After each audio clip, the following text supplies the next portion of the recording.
that's the thing, is at the end of the day, it is just a photo. Yeah.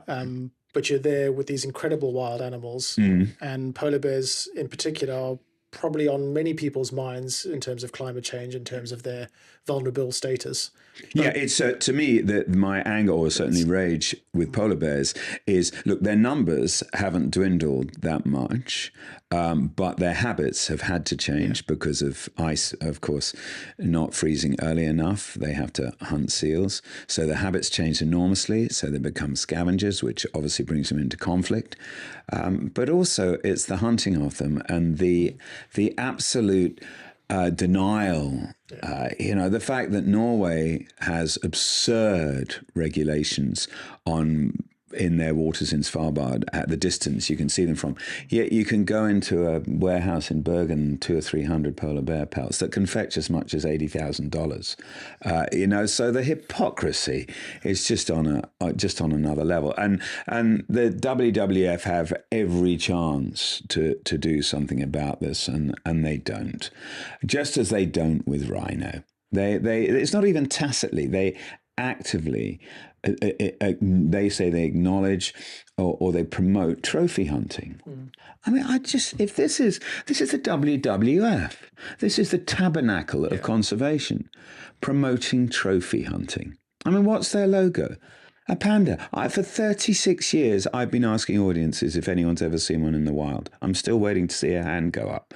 Yeah, I would have given up on pandas, frankly. It may sound ridiculous, but no one's seeing them in the wild. Any ones you see in the zoo, they're rented out by the Chinese for $1 million a time.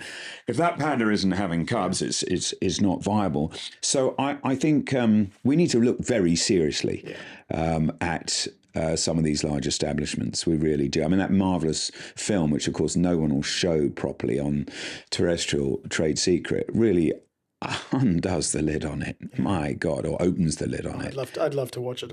I haven't had that privilege yet. I've seen it a couple of times. As soon as there's the opportunity, I'll do that. God, it made me mad. But the guy, the producer, I know the producer, he said, this is going to make you mad, Paul. I was incandescent. And it just seems nonsensical. Let's look after them. They're a big enough draw. And the people who make up the rules about where you should sit, really? Come on. It's absurd. You're talking about Svalbard now. Yeah. Absurd. Absolutely absurd. What is it now, 500 meters away? But whatever it is, July the 1st, it's 300 meters because, they know. I mean, as ever, we're not happy till you're not happy. So what do you think it is about these bigger organizations that stand for something but don't actually seem to put their money where their mouth is? I don't think it's mutually exclusive to charities, or it really isn't. But I think the problem is people lose sight of it. And if you fill your ranks with idiotic marketing people, sorry for the tautology, but get boots on the ground, raise money, spend it wisely. It's pretty simple. Raise it, spend it wisely, account for it, audit it, make it transparent. Let us see what you're doing, please. If you were in charge, what would you? If you were a dictator in charge of it, what would your of something like that? Well, firstly, there is a sense of triage. You can't help everything. I'm sorry to say it. That's where we are now. Help the ones that it would be absurd.